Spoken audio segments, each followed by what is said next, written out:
बॉलीवुड में फ़खर यूसुफ़ज़ई और आप देख रहे हैं डिबेट विद फ़खर। आज की डिबेट में बात करेंगे कश्मीर के हवाले से कश्मीर पाकिस्तान का हो या हिंदुस्तान की साइड का कुछ ना कुछ चल रहा होता है। आजकल वहाँ पे टारगेट किलिंग बढ़ी हुई है और उसकी वजह से जो लोकल लोग रहते हैं स्पेशली हिंदू कम्युनिटी के वैसे तो मुझे बहुत सारे इंडियन दोस्तों ने कहा कि वहाँ पे जो टारगेट किलिंग हो रही है, वो ना सिर्फ़ हिंदुओं की बल्कि साथ में मुस्लिम कम्युनिटी की भी हो रही है। पीछे रीज़न्स क्या हैं और सिक्योरिटी के जो हालात हैं, वो कैसे हैं? इस पे बात करेंगे। इसके साथ-साथ यकीनन शंघाई कॉर्पोरेशन ऑर्गनाइज़ेशन बड़ा एक इम्पोर्टेंट फ़ोरम है इस रीजन का। उसके मुख्तलिफ फ़ेज़ेज़ में उसकी मीटिंग्स हुई। इससे पहले भी हमने देखा कि हमारे फ़ॉरेन मिनिस्टर जो पाकिस्तान के हैं बिलावल भुट्टो ज़रदारी साहब एंड डॉक्टर जयशंकर साहब एक ही जगह पे बैठे हुए, बात नहीं हुई। अभी इस वक़्त डिफेंस जो मिनिस्टर है राजनाथ सिंह साहब और पाकिस्तान का डेलीगेशन भी वहाँ पर मौजूद है। क्या हो सकता है? वो कह रहे हैं कि जी टेररिज़्म है बहुत ज़्यादा, इस वजह से हम मतलब वो उसके ऊपर उन्होंने इस बात के ऊपर वो फ़ोकस्ड हैं। पाकिस्तान और हिंदुस्तान के बीच में मसाइल तो बहुत सारे हैं, लेकिन क्या अलग-अलग बैठकर ये हल हो सकते हैं या नहीं? इन सारे मुद्दों पे बात करेंगे और बात करने के लिए मुझे जॉइन कर रहे हैं senior defence analyst from India, lieutenant colonel retired Atul Olkar साहब। Thank you very much sir for joining the show. बहुत-बहुत शुक्रिया फ़खर साहब, आपने मुझे बुलाया आपके शो पे। Thank you sir. अच्छा कर्नल साहब एक तो ये बताइएगा क्योंकि आप खुद फ़ोर्स में रह चुके हैं, इंडियन आर्मी को आपने सर्व किया एज़ ए ऑफ़िसर। क्या लगता है आपको कश्मीर में मुख्तलिफ अप्स एंड डाउन हम देखते हैं।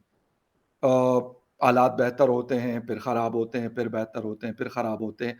आफ्टर 370 एंड 35 के यानी 2019 में जो कुछ हुआ, उसके बाद काफ़ी सारी चीज़ें जो हैं उसको बड़ा मज़बूती से पकड़ा गया, फ़ोर्सेस को और ज़्यादा अलर्ट किया गया, चीज़ों को बन इंटरनेट और ये सारी चीज़ें हुई। लेकिन उसके बाद ऐसा लगा कि शायद हालात एक स्ट्रीमलाइन हो गए, बहुत बेहतरी नज़र आई हर तरह से। वहाँ के लोकल लोगों की अगर हम बात करें या बाकी चीज़ों की। लेकिन अब क्या ऐसा हुआ है कि इसके बाद दोबारा से ये टारगेट किलिंग वाला सिलसिला शुरू? जी, जी।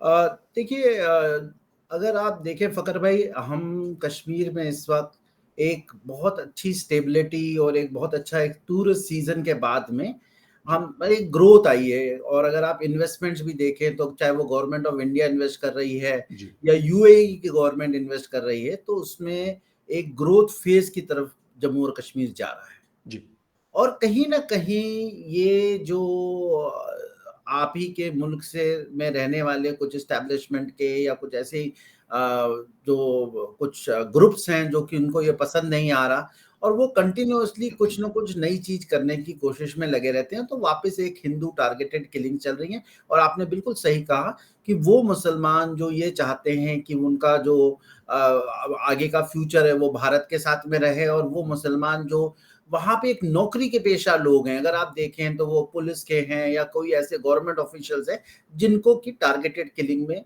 मारा जा रहा है। अगर आप अभी देखें, ये जो 2 हिंदुओं को मारा गया, ये कहाँ मारा गया? शोपिया में मारा गया।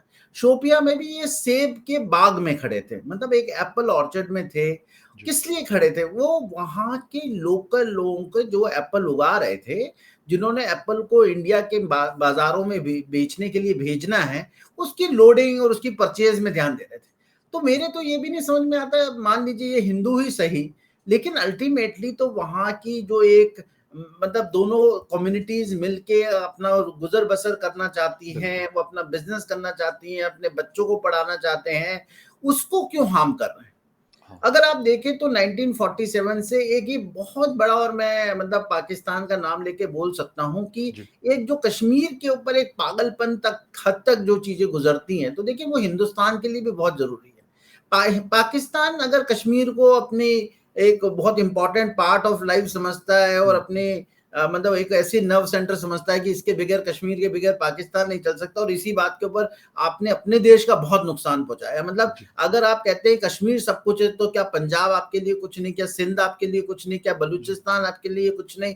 क्या खैबर पख्तूनख्वा आपके लिए कुछ नहीं? जी, तो आप मतलब एक ऐसे रियासत की बात कर रहे हैं, एक ऐसे स्टेट की बात कर रहे हैं जो आपके अपनी कंट्री से बढ़ बढ़ के, मैंने मान लिया बहुत बेहद प्यार है आप, जी, लेकिन फैक्ट ऑफ द मैटर अब ये समझिए कि ये हमारे लिए भी इतने इंपॉर्टेंट है, इंटीग्रल पार्ट है, वो सही है, लेकिन अगर आप साइकोलॉजिकली भी समझे, हम किसी भी देश के किसी भी हिस्से में, चाहे वो हिंदू मेजॉरिटी हो या मुस्लिम मेजॉरिटी हो, हम एक पर्टिकुलर कम्युनिटी को नहीं रख सकते और बाकी को निकाल दें, because it will question the very basis of this nation where everyone is equal, right? मतलब जहां हम कहते हैं चाहे वो हिंदू, क्रिश्चियन, मुस्लिम, सिख, जो भी लोग रहते हैं वो सब बराबर हैं, तो अगर हम एक किसी कम्युनिटी को हटा दें, चाहे आप यहाँ हिंदू कम्युनिटी को बोले, कल यूपी में कहते कि मुसलमानों को हटा दें, तो क्या देश सर्वाइव करेगा? देश सर्वाइव नहीं कर सकता।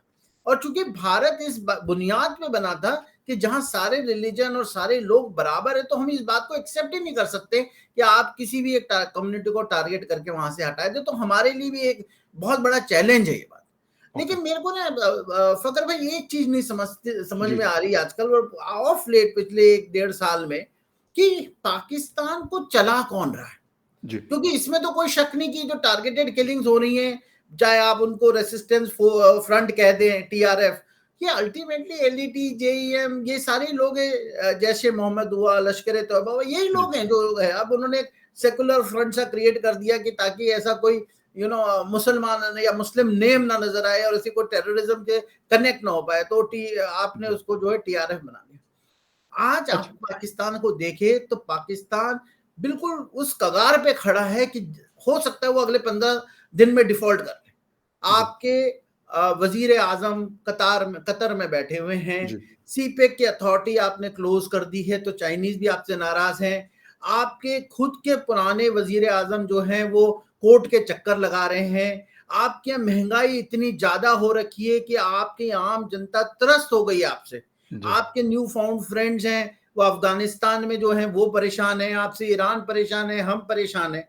तो देखिए फकर भाई, अगर आप अपने आम इंसान की जिंदगी में देखें, अगर आपको बहुत सारी तकलीफें होती है तो सबसे पहले तो आप घर में शांति लाते हैं, एक अमन लाने की कोशिश करते हैं कि बाकी झगड़े ना करें। अभी मुझे नहीं समझ में आता कि पीछे से कौन खेल रहा है, कि वो आईएसआई है या एस्टैब्लिशमेंट है, पॉलिटिकल लीडर है, वो तो खैर अभी सारी तरीके से बिखरे पड़े हैं और पाकिस्तान इतने खराब दौर से गुजर रहा है, तो आप ये नई चीजें क्यों कर रहे हैं? एक तरफ तो आप चाहेंगे कि भाई मेरे बॉर्डर पे पीस आ जाए, आप चाहेंगे कि हिंदुस्तान से, ईरान से, अमेरिका से, भले आपके दोस्त चाइना से आपके रिश्ते बड़े अच्छे हो जाए, लेकिन आप ऐसा कर नहीं रहे। उससे ये ठीक है, टारगेटेड किलिंग्स हैं, 2-4 हैं, हमें तकलीफ हो रही है, हम उस पर काबू भी करेंगे। अभी रिसेंटली कल परसों ही उन्होंने 3 मिलिटेंट जो क्रॉस करने की कोशिश कर रहे थे, टेररिस्ट, उनको बॉर्डर पे मार गिराया। उसमें एक चाइनीज राइफल भी मिली, वो भी हमें थोड़ा सा वो कर रही कि चाइनीज राइफल अब मिलिटेंट्स के पास में आ रही है तो कैसे चल रहा है। लेकिन फिर भी मैं एक चीज समझना चाहता हूँ कि ये ऐसा, मतलब वहां पे बैठे लोगों को अपने मुल्क के बारे में इतनी चिंता नहीं है जितनी। अच्छा सर, एक चीज थोड़ी सी समझने की कोशिश करूंगा, और वो ये है कि यहाँ पे कुछ होता है तो कहते हैं जी हिंदुस्तान, वहां पे कुछ होता है तो पाकिस्तान। सर मतलब एज ए लेमैन मैं ये क्वेश्चन कर रहा हूं कि भाई मुझे तो ये चीज है, मुझे तो एक चीज सही चाहिए। आपकी काफी बड़ी सिक्योरिटी फोर्सेस सिर्फ कश्मीर में अगर बैठी हुई है सर, तो ये उनकी रिस्पॉन्सिबिलिटी है। मैं जब अभी कुछ दिन पहले सवात में तालिबान आए तो ये मैंने क्वेश्चन मेरे जैसे बेशुमार लोगों ने उठाया कि भाई कैसे आए, हमारी आईएसआई कहाँ थी, हमारी आईबी कहाँ थी, हमारी जो सीआईए कहाँ थी, कहाँ थे ये लोग? सोए हुए थे कि वो लोग वहां पे आए और सवात एक मतलब सेटल्ड एरिया है, वहां पे उन्होंने अपना वो कायम किया। तो सर ये क्वेश्चन तो आप अपने लोगों से भी कीजिएगा ना। ये अगर अगर मैं ये कहता हूं कि सर पाकिस्तान करता है, पाकिस्तान ने तो कहा है, मतलब 1990 में बिल्कुल किया पाकिस्तान ने, लेकिन अगर इसी से जान खलासी होती है, अगर मेरे बलूचिस्तान में कुछ होता है और मुझे सिर्फ ये जवाब दे दे कि हिंदुस्तान ने कर दिया, तो मैं चुप करके बैठ जाऊं कि हाँ भाजी हिंदुस्तान तो कर रहा है, तो मुझे कुछ नहीं करना। मेरा क्या रोल है सर? मेरे फोर्सेस अगर वहां पे डिप्लॉयड हैं तो उनका क्या रोल है? क्वेश्चन नहीं बनता उनसे। बिल्कुल बिल्कुल, आपका बिल्कुल वाजिब सवाल है फकर भाई। अगर आप देखें तो जो 90s के अंदर जो केस थे कि जहां बड़े खुलेआम, मतलब पाकिस्तान टेररिस्ट जो थे और जितनी भी ये मुजाहिदीन थे, जिनको आप मुजाहिदीन का नाम देते हैं, ये सारे बड़े आराम से अंदर बाहर आ सकते थे। ठीक। फिर क्या हुआ कि धीरे धीरे इंडिया ने अपने 3 टियर सिस्टम को लगाया, फोर्सेस ने, और इसको काफी हद तक टेक्नोलॉजी की मदद से, बार्ब्ड वायर फेंसिंग की वजह से बहुत हद तक इसको रोक दिया। लेकिन अभी क्या होता है कि कभी कभी ये जब बारिशें होती हैं, फ्लड्स होते हैं, कुछ ऐसे गैप्स होते हैं जिसकी वजह से आप 100% गैप्स को क्लोज नहीं कर पाते। एग्री। ठीक है, दूसरी बात क्या हुआ कि हमने आपके एफएटीएफ के थ्रू बाकी जगह जितना भी पैसे की जो होती थी कि चलो अब आप आदमी नहीं भेज पा रहे हैं तो आपने उसका हमने उनकी फंडिंग भी रोक दी। तो ओके। हमने काफी हद तक फंडिंग को मोर और लेस क्लोज कर दिया, तो फंड नहीं आ रहे। जी। ड्रग्स के ऊपर हमने बहुत तेजी से इसके ऊपर बैन लगाया, मनी लॉन्ड्रिंग पे लगाया, तो पैसे भी बहुत मुश्किल से आ रहे हैं। जो ओवरग्रोन जो आप कह सकते हैं जो ऐसे सपोर्टर्स थे जो कि जी। आपको सोसाइटी में रहते हैं और मिलिटेंट को सपोर्ट करते हैं, तो जैसे हुर्रियत थी, इनके ऊपर भी हमने बहुत सख्ती रखी है और अब इंश्योर किया। इससे आम जनता को बेहद फायदा हो रहा है, ऑब्वियसली वो ग्रो कर रहे हैं। लेकिन इसके बावजूद भी अभी भी आप न्यूज में देखेंगे कई बार पाकिस्तान साइड से ड्रोन से हथियार आ रहे हैं, कभी ड्रग्स आ जाते हैं, तो छोटे मोटे हो रहे हैं, पर वो लेवल की चीजें नहीं है। ये अब न्यूज में ज्यादा है कि मतलब कश्मीरी हिंदुओं को मार दिया, लेकिन वो उस टाइम पे जिसे खुलेआम घूमते थे वो अब नहीं होता। अब ये पीछे से देखिए ना, आप जो एक हाथ पुलिस में भी जो अटैक होता है, सिक्योरिटी फोर्सेस को तो ये बहुत ज्यादा टच नहीं कर पाते, लेकिन जो लोकल पुलिस है, फकर भाई कहाँ रहते हैं ये लोकल पुलिस? उसी गांव में रहते हैं। जो सुबह ड्यूटी करके आता है, जी, जी, वो बिल्कुल। जो आदमी है वो वापस अपने घर जाएगा ना, उसको अपनी बीवी बच्चे हाँ, माता बिल्कुल पिता लाज़मी जो बात है, उनको, ड्यूटी खत्म करके हाँ घर ही वो आएगा। घर ही है। तो जब वो नमाज पढ़ने चाहे मस्जिद में जा रहा है, चाहे हाँ, वो अपने बिल्कुल। बच्चों के लिए खाना लेने जा रहा है या बच्चों को स्कूल पे जा रहा है, और आप तब अटैक करते हैं पीछे से, तो वो ये अटैक तो चलते रहेंगे। और बीच में ऐसा कहना कि 100% बंद हो जाएंगे, वो मुश्किल है। लेकिन आप ये समझिए बहुत गलत हो रहा है पाकिस्तान की तरफ से। वो हमारे लिए तो ठीक है, जो छोटी तकलीफ है, अपने लिए जो है, क्योंकि हिंदुस्तान तो रिएक्ट कर रहा है ना। आप हुँ, अभी आपने एससीओ की बात करी, आपने एफएटीएफ की बात करी, आपके जी, क्या हालात हो गए। आप क्या जी, समझ रहे हैं, हिंदुस्तान की तरफ से इसमें कोई दखलंदाजी नहीं है कि आज जी, आपको जी, कहीं से लोन नहीं मिल रहा, आपकी क्रेडिबिलिटी बिल्कुल जीरो है, जी, आपके मतलब बॉर्डर इलाके के अंदर नहीं है, आपके वो जो 1 साल पुराने बने हुए जो असली तालिबान दोस्त थे, उन्होंने अब आपको धोखा देना शुरू कर दिया है। जी, वो जी, ही तालिबान अब आपके सिस्टम में पूरी तरीके से वापस आ रहे हैं। जी, अगर जी। मैं आपको बिल्कुल प्यार से डिनाई कर दूं कि नहीं जी हमारा कोई रोल नहीं है, तो मैं शायद अपने आप को बहुत ही बड़ा अच्छा, बेवकूफ समझूंगा। ये बड़ा अहम नुक्ता है सर, ये बात मैं कहता हूँ कि आपका रोल है। सर पाकिस्तान जिस तरह आपने कहा, पाकिस्तान की आईएसआई भी आप लोगों को सबसे ज़्यादा गिला होता है पाकिस्तान आईएसआई से। और भी पाकिस्तान के पास बहुत सारी ऐसी चीज़ें हैं। तो सर वो पाकिस्तान भी कर सकता है ना, ठीक है, मैं ये कहता हूँ 1990 में आप लोगों को बैंड किया हुआ था पाकिस्तान ने, दबा के रखा हुआ था। अभी चलो आप लोगों की बारी है, कल को फिर पाकिस्तान की बारी तो सर आ सकती है। ऐसा तो नहीं है कि पाकिस्तान चुप करके बैठा रहेगा या पाकिस्तान की आईएसआई हो या जो भी हो। फोर्सेस पाकिस्तान की जो भी हैं एक चीज़ मैं देखता हूँ कि वो मतलब लाज़मी सी बात है उनको भी पता है कि इस वक़्त हमारी गर्दन पसी हुई है। हर तरफ से। वो हमारे वेस्टर्न बॉर्डर से वेस्टर्न पे चले इस वक़्त खामोशी आप लोगों की तरफ से भी कुछ नहीं हो रहा और हमारी तरफ से भी कुछ नहीं हो रहा। लेकिन अगर ये चीज़ें रहेंगी तो टिट फॉर टैट है, ये तो पाकिस्तान ने भी यही लाज़मी-सी बात है सोच के रखा होगा कि यार जिस दिन हमारा हाथ पड़ा तो हम करेंगे इसके साथ। बिल्कुल सही कह रहे हैं। मैं आपको फकर भाई बताऊं, हिंदुस्तान ने तो बहुत सहा, सही। और हमारे यहाँ कुछ ज्यादा ही पीसफुल बात करने वाले लोग रहे हैं। अब अच्छा। आपके यहाँ देखो, आपके यहाँ ना एक चीज मैं बहुत अच्छी तरीके से पाकिस्तान में समझता हूँ, आपके यहाँ ना टेंशन नहीं है। क्यों?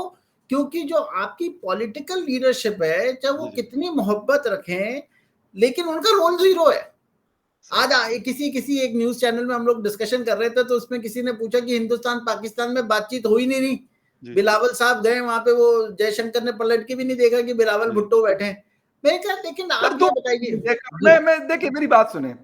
मैं यहाँ पे क्योंकि वो मैंने वीडियोज़ देखी हमारे एक दोस्त भी साथ उस दौरे में मतलब गए हुए थे किसी चैनल के। तो ये दोनों ने नहीं देखा ना ये मैं अगर डॉक्टर जयशंकर साहब ने लिफ्ट नहीं कराई तो मतलब बिलावल भुट्टो ज़रदारी साहब भी सर एक मुल्क को रिप्रेज़ेंट करते हैं। बिल्कुल आप बिल्कुल। मतलब जो मर्ज़ी कह दें, लेकिन इस वक़्त अगर हिंदुस्तान में अगर कोई कोई देखता है तो वो पाकिस्तान को देखता है। ठीक है, आप बात करते हैं कि चाइना ये हो गया, चाइना वो हो गया।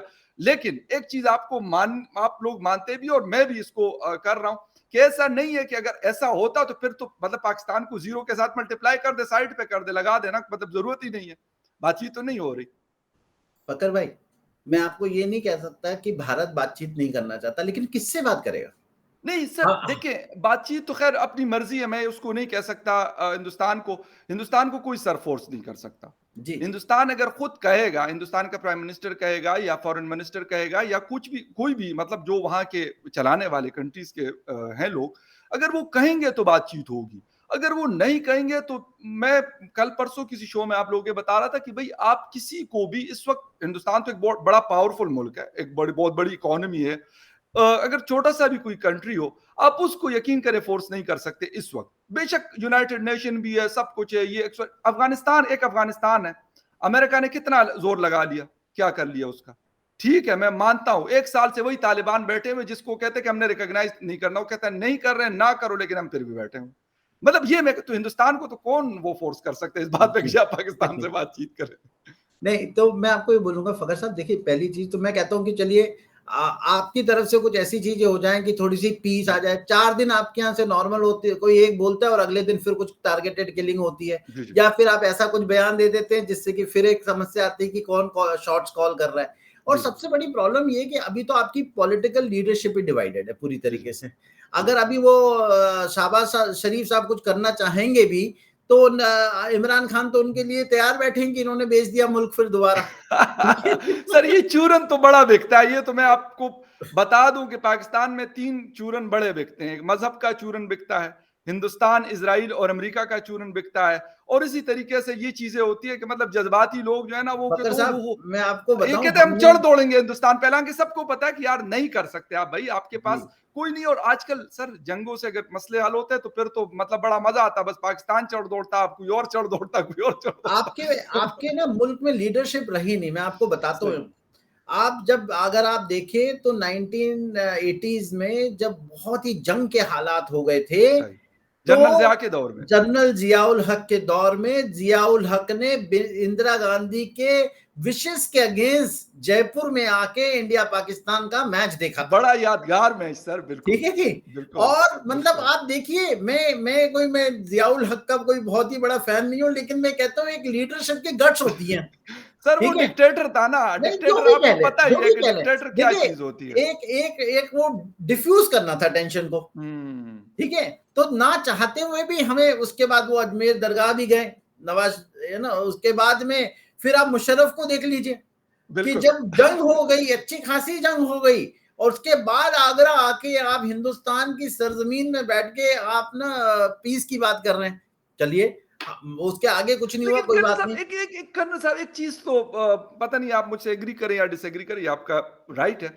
लेकिन सर देखें, मुशर्रफ भी डिक्टेटर था और जनरल ज़िया भी डिक्टेटर था। लाज़मी सी बात है, एक पॉलिटिकल आदमी, आप तो खुद फोर्सेस से रिटायर्ड है, लेकिन नरेंद्र मोदी जी, ठीक है, बड़े पावरफुल लीडर हैं हिंदुस्तान के, इसमें कोई शक नहीं है, ये सबको पता है। हम पाकिस्तान में इस बात को मतलब पाकिस्तानी मानते हैं कि बहुत पावर है उनके पास।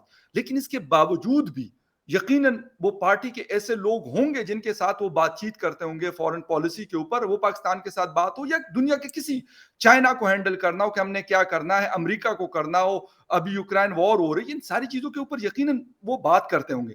लेकिन अगर एक डिक्टेटर होगा वो तो कहेगा यार मैंने ये करना है, वो कर देगा। तो ये बिल्कुल। फ़र्क तो थोड़ा-सा नहीं, हमें पर करना देखिए ना, पड़ेगा मेरा फ़खर साहब, जब ये मैं इसके अगले तीसरे में बोल रहा हूँ कि ये तो हाँ, 2 पाकिस्तानी जनरल थे, लेकिन मोदी साहब ने अपना रास्ता बदलकर नवाज़ शरीफ के काबुल से घर आते में हुए। शादी के वक़्त वहाँ पहुँचे। मतलब सर उसको आप बड़ा समझिए, मैं रियली साउथ एप्रिशिएट दैट, मैं अभी तक साउथ कहता हूँ, एशिया में ये बहुत बड़ी बात थी। मुझे इसमें कोई शक नहीं है सर। मुझे मुझे एक टाइम याद आता है, जब बहुत ही ज़्यादा कोई इश्यू हो गया था, बांग्लादेश में नेचुरल डिज़ास्टर आया था, तब नवाज़ शरीफ और इंडियन प्राइम मिनिस्टर और बांग्लादेशी प्राइम मिनिस्टर मिलके ढाका गए थे। उन्होंने उस पूरे इवेंट को, मतलब उस पूरी तबाही को देख के जो भी सपोर्ट था वो दिया था, जब ज़बरदस्त, सार्क बना था नया-नया। ज़बरदस्त। समझे? तो वो जो इनिशिएटिव था नरेंद्र मोदी का, वो कहीं न कहीं पाकिस्तान ने उस गोल्डन अपॉर्च्युनिटी को कहीं गँवा दिया। एक इंटरनल पॉलिटिक्स में और कुछ एस्टेब्लिशमेंट ने पता नहीं किस लिए घबरा गए कि उन्होंने बाद में नवाज़ शरीफ को भी जाना पड़ा। हाँ, लेकिन बिल्कुल। अगर आप समझे अफ़सोस तो उस के वक़्त साथ, बिल्कुल, वो इतनी बड़ी सिक्योरिटी रिस्क थी, फ़खर साहब, हिंदुस्तानी एस्टेब्लिशमेंट को, हिंदुस्तानी सिक्योरिटी एजेंसीज़ को भी नहीं पता था कि मोदी साहब इतना बड़ा बिल्कुल, कदम लगा उठाएँगे। और लेकिन फिर उस एक चीज़ आदमी में की जाती है कर्नल साहब कि वो हेलीकॉप्टर पे, जिस हेलीकॉप्टर में वो एयरपोर्ट से बैठ के कहते हैं वहाँ के, लाज़मी-सी बात है उनके साथ सिक्योरिटी के अपने लोग थे। कहते हैं वो इजाज़त नहीं दे रहे थे, कहते हैं मोदी जी ने कहा कि मैं बैठ रहा हूँ। जी, मैं एज़ अ प्राइम मिनिस्टर बैठ रहा हूँ, आप बस छोड़ दें कुछ भी। तो ये मैं इसकी सर मैं जो चीज़ें अच्छी हैं, जो चीज़ें गलत हुई, मैं ये कहता हूँ कि अगर गलत हुआ ना, मतलब 1947 से 2022 तक 75 ईयर्स हो गए पाकिस्तान हिंदुस्तान को अलग हुए, ठीक है? पाकिस्तान 75 ईयर का हुआ, हिंदुस्तान चले आप लोग कहते हैं कि 5000 साल है, जितने भी साल का है, अलग बात। बांग्लादेश बना 1971 में। मैं ये कहता हूं कि सर आखिर मतलब अगर हम ये कहेंगे, ठीक है, हम कहेंगे जब हमारा हाथ पड़ेगा हम करेंगे, जो गलत है। आपका हाथ पड़ेगा आप करेंगे, जो भी है डिप्लोमेसी के जरिए करते हैं, मतलब एफएटीएफ के जरिए कर लेते हैं, यूनाइटेड नेशन के जरिए कर लेते हैं, या किसी भी तरीके से कर लेते हैं, लेकिन करते हैं अपनी मतलब स्ट्रेंथ को, अपने इन्फ्लुएंस को यूज करते हैं। कल को पाकिस्तान के पास अगर कोई ऐसी अपॉर्चुनिटी आती है तो पाकिस्तान कहेगा अच्छा हमने तो बदला अब लेना है क्योंकि ये तो कर्ज है हमारे ऊपर। सर मैं कहता हूं कि इस चीज से हम निकलेंगे कब? मैं ये कहता हूं कि चाइना के साथ 2019 में जो कुछ हुआ, आप लोगों के इससे पहले आप लोगों की जंग हुई, लेकिन उनके साथ सर ब्रिक्स में सारे लोग जा रहे हैं, बिजनेस हो रहा है $125 बिलियन का, बहुत ह्यूज अमाउंट है। मतलब पाकिस्तान के लिए तो बहुत ह्यूज अमाउंट है, लेकिन चाइना और हिंदुस्तान के लिए भी बहुत बड़ी अमाउंट है। तो सर क्यों ना, मतलब क्या क्लैशेस, अभी आप लोगों के 16 फेजेस हुए हैं बातचीत के, मसला हल नहीं हुआ, जी, कोई मसला नहीं, लेकिन फिर भी बातचीत हो रही है। बातचीत जारी होना है। तो सर ये चाहिए कि फिर उनके साथ भी बात नहीं होनी चाहिए। अगर मैं आपको यही वाली, बताता हूँ। अगर ये मैं कह दूं कि ये मैं बात मान लूं कि जी क्लैशेस हैं, तो सर उनके साथ भी आप लोगों का एक बड़ा पुराना डिस्प्यूट है बहुत जितना कि बिल्कुल। पाकिस्तान के साथ। और China is a bigger threat than Pakistan as of now for India, we have to understand from that perspective I agree कि सर, आई एग्री सर। है ना।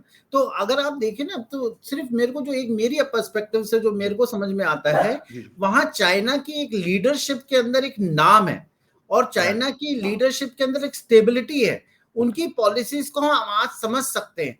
पाकिस्तान के साथ में पिछले 15 सालों के अंदर लीडरशिप का एक बहुत बड़ा क्वेश्चन हो गया है। ओके।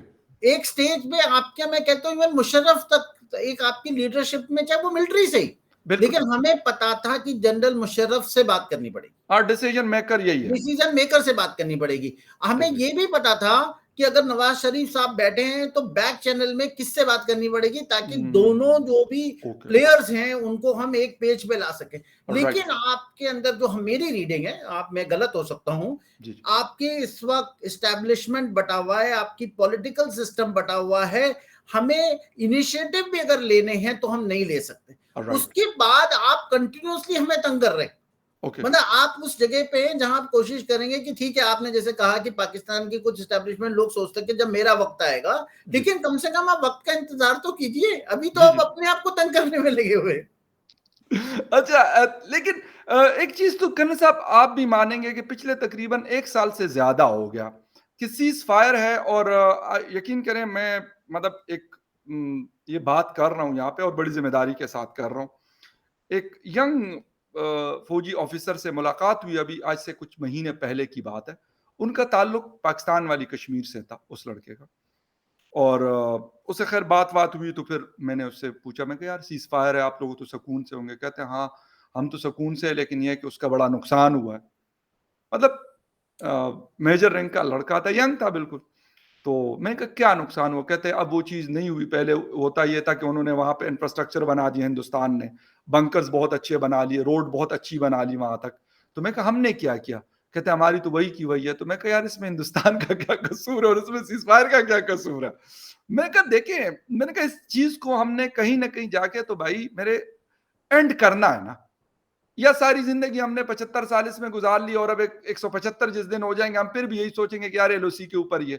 लेकिन सर 1 साल हो गया कोई फायर नहीं हुआ, तो ये क्या एक बड़ी बात नहीं लगती आपको? पहले जो भी था, मैं कह रहा हूं प्रेशर आप इसको किसी का भी कह दें, हालांकि पाकिस्तान तो सर अमेरिका के प्रेशर में रह के भी पाकिस्तान ने बहुत कुछ किया है और कर लेता है।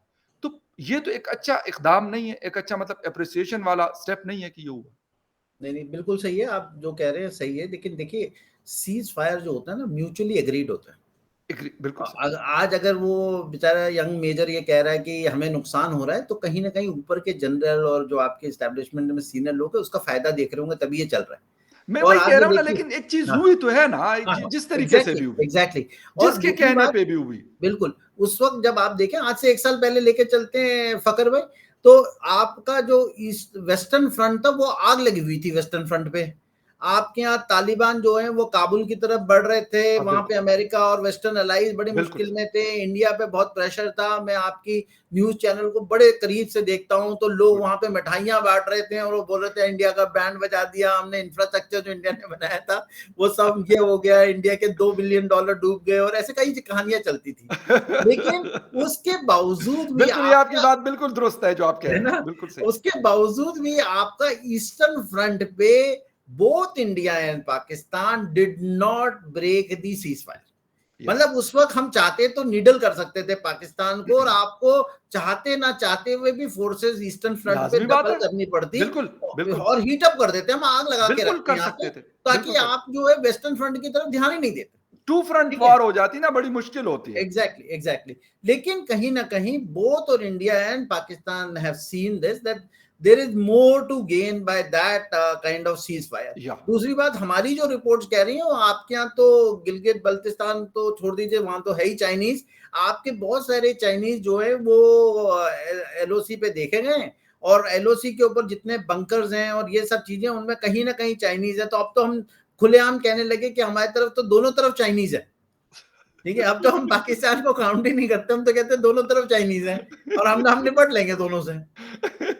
नहीं, मेरे ख्याल में चले खैर, ये तो एक मतलब एक ऐसी चीज है कि जब दोनों कंट्रीज यहाँ पे मौजूद है, तो हो सकता है अच्छा भी हो जाए और हो सकता है ना भी हो। इसी तरीके से जो सिस्टम चल रहा है, इसी तरीके से सिस्टम चलता रहे।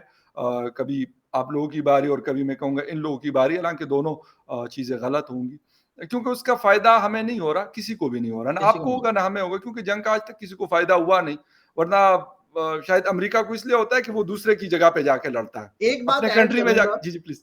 हाँ फकर साहब, एक बात ऐड करूंगा, जो मैंने कुछ मतलब कुछ एक साल से देखी, एटलीस्ट मोदी साहब के सेकंड जो टेन्योर से देख रहा हूँ, नेक्स्ट 4 ईयर जो कर रहे हैं अभी, जी, जी। जो उसमें मैंने एक चीज देखी, जो सेंट्रलिटी ऑफ पाकिस्तान है ना, अब नहीं है। अब नहीं है, अब नहीं।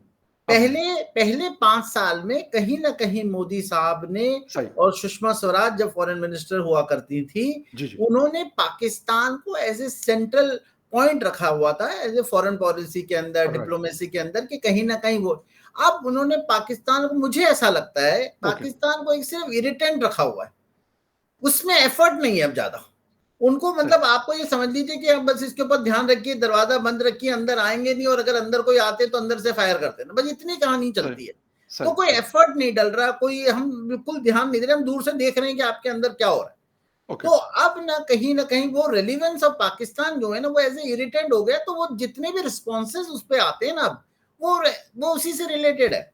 लेकिन इज इट पॉसिबल कि आप कहते हैं कि Pakistan is irrelevant country in this region और in the world? Is it possible? ठीक है, मोदी पाकिस्तान जी ने को, कह दिया सो कह दिया होगा, मैं ये नहीं कहता। मैंने कहा नहीं ये आप उनका बताइए, एक राइट है एज ए नहीं आप हेड क्या ऑफ द बोल रहे थे, स्टेट। फिर से पूछिएगा प्लीज मैं ये कह फकर। रहा हूं कि पाकिस्तान मतलब हो सकता है कि पाकिस्तान इररिलेवेंट हो जाए वर्ल्ड में या फिर देखिए, इस रीजन में। नहीं नहीं, इरेलीवेंट तो देखिए, इतना बड़ा मुल्क है, 25 करोड़ की जनता है आपकी, 30 करोड़ बन रही है मेरे ख्याल जी, से। जी, तो अगर इरेलीवेंट तो उस हिसाब से नहीं होता। जी, लेकिन जी। जहां आप पूरा रडार देखते हैं, कि जहां आपने एफर्ट डाल के उन चीजों को सुधारना है, करेक्ट करना है, आज हम रशिया से भी अपने संबंध बनाते हैं, और अमेरिका से भी यूएस से बना भी, के रखते हैं। ठीक यूएस है, से भी बनाते अगर हैं। आज देखें तो कल हमने यूनाइटेड नेशन में रशिया के अगेंस्ट वोट दिया है, लेकिन ऐसा हम्म, हुआ नहीं, फर्स्ट टाइम हुआ यूक्रेन वॉर के बाद हमने रशिया के अगेंस्ट वोट दिया। बिल्कुल। लेकिन ऐसी कोई प्रॉब्लम नहीं है, वो भी समझते हैं, हम भी समझते हैं, और हम चाइनीज के साथ भी बातचीत करते हैं, हम चाइनीज के साथ भी, आपने जैसे बताया कि बॉर्डर टॉक्स चल रही है कंटिन्यूसली। एग्जैक्टली। तो वो जो एफर्ट्स डल रहे हैं, मैं जी। नहीं कहता इररेलीवेंट है, पर मैं कह रहा हूं जो फोकस ऑफ इंप्रूवमेंट और पॉजिटिव साइड है, वो नहीं राइट। करा जा रहा। अब सिर्फ ओके, ये कह रहा है कि ओके, कैसे इसको, क्राइसिस को मैनेज किया जाए बस। Okay, okay, okay. बिल्कुल सही है करण साहब, आपका पॉइंट ऑफ व्यू उसकी हम कदर करते हैं। बेशक हम एक दूसरे से एग्री करें या डिसएग्री करें, ये हम दोनों का एक राइट है एज ए बिल्कुल। पाकिस्तानी एंड एज ए हिंदुस्तानी। खैर एनीवे, देखते हैं। मैंने तो कल भी आप लोगों के एक शो में कहा था, मैं कि एक अगर वाकई में जो लोग ये चाहते हैं कि यार थोड़ा सा टाकरा होना चाहिए, मैं कि यार वो कहीं पे जगह सेलेक्ट कर लें, आपस में सलाह मशवरा करके हमें साइड पे कर लें। जो आम हमारी तरह के लोग हैं, मैं कहा एक टाकरा कर लें आपस में कि दोनों का शौक पूरा हो फकर जाए, भाई, क्योंकि 4 जंगों से अगर नहीं हुआ, 4 जंगें करके अगर शौक जिनका पूरा पूरा नहीं हुआ, ये वो बताइए, पाकिस्तान में हो या हिंदुस्तान में हो, मैं दोनों की बात कर रहा हूँ। 28 तारीख संडे की इवनिंग में कैप्टन कौन है पाकिस्तानी टीम का? Babar Azam, the one and बा- ओनली। सही है। तो अगर हमारे कैप्टन को बात करनी पड़ी, तो वो आपके कैप्टन से बात करेगा, अगर कोई फील्ड में बातचीत होती है। जी, जी। जिस दिन आप ये हमें बता देंगे कि आपकी कंट्री का कैप्टन कौन है, जी, जी। उस दिन मामला काफी हद तक कंट्रोल में आ जाएगा। चलें, देखते हैं पॉलिटिकल इंस्टेबिलिटी है, इससे बिल्कुल मैं इस बात से आपकी एग्री हूँ। लेकिन टाइम है, आता रहता है, जी। खराब वक़्त आता है और वो गुज़र भी जाता है। बहुत सारी दुनिया के कंट्रीज़ पे है और पाकिस्तान के हवाले से तो मैं अपने फ़ादर से बात करता हूँ। मैं कहा, "बाबा, मैं तो यही सुनता हूँ।" मैं कहा, "शायद आपने भी यही सुना हो कि बड़े नाज़ुक दौर से गुज़रे।" मैं कहा, "ये नाज़ुक दौर फुट से उनसे शुरू हुआ और पता नहीं जब तक पाकिस्तान है, होपफुली रहेगा, तो ये नाज़ुक दौर जो है वो चलता रहेगा।" ख़ैर एनीवे पड़ोसी हैं, सर कभी बात होगी, कभी नहीं होगी, जी। होता रहता है। 2 भाइयों में भी ऐसी चीज़ होती है, रिश्तेदारों में भी ये मसला होता है और पड़ोसियों में भी ये मसला होता है। खैर कोई ऐसी वो नहीं है, अगर कल हो रही थी, आज नहीं हो रही, तो हो सकता है कल हो रही हो। ये कोई मतलब परमानेंट कोई चीज़ नहीं होती। मैं खैर एक जी, आप क्लोज करने के पहले मैं आपको एक चीज बोलूंगा। मैं किसी ज़रूर। आप ही के मुल्क के जर्नलिस्ट से बात कर रहा था। मैंने कहा जी, जी। आप तो बेहद लकी मुल्क हैं कि आपके दोनों साइड में वर्ल्ड फास्टेस्ट ग्रोइंग इकोनॉमीज हैं। बिल्कुल, बिल्कुल। तो आपका तो फोकस ही गलत जगह है। खैर मतलब आपने हो इसका सकता है पूरा कि फायदा उठा अब सक जी। अफ़सोस के साथ ये बात आपकी बिल्कुल मैं मानता हूँ कि अफ़सोस के साथ कि हम उस फ़ोकस की तरफ नहीं जा रहे हैं, हमें जाना चाहिए और जाना भी पड़ेगा क्योंकि इसके अलावा कोई और सॉल्यूशन नहीं है। बेशक हम सारा जिसे कहते हैं हर किस्म का वेपन भी रखें, सब कुछ रखें, लेकिन अगर इकोनॉमी अच्छी होगी तो सारा कुछ अच्छा होगा। फिर 1-1 अरब डॉलर, 2-2 अरब डॉलर के लिए Qatar, Saudi Arabia, China, IMF के पास नहीं जाना पड़ेगा। ये सबसे इम्पोर्टेंट चीज़ है और अगर इकोनॉमी स्ट्रॉन्ग है, तो कंट्री खुद ब खुद स्ट्रॉन्ग रहता है। कनल साहब आपका बहुत शुक्रिया। Thank you very much for your time and viewers thank you very much for watching debate with Fakhar Yusuf ji. किसी और डिबेट में आपसे फिर मिलेंगे, तब तक के लिए take care and bye. Thank you Fakhar भाई, थैंक यू। बहुत शुक्रिया sir. Thank you very much.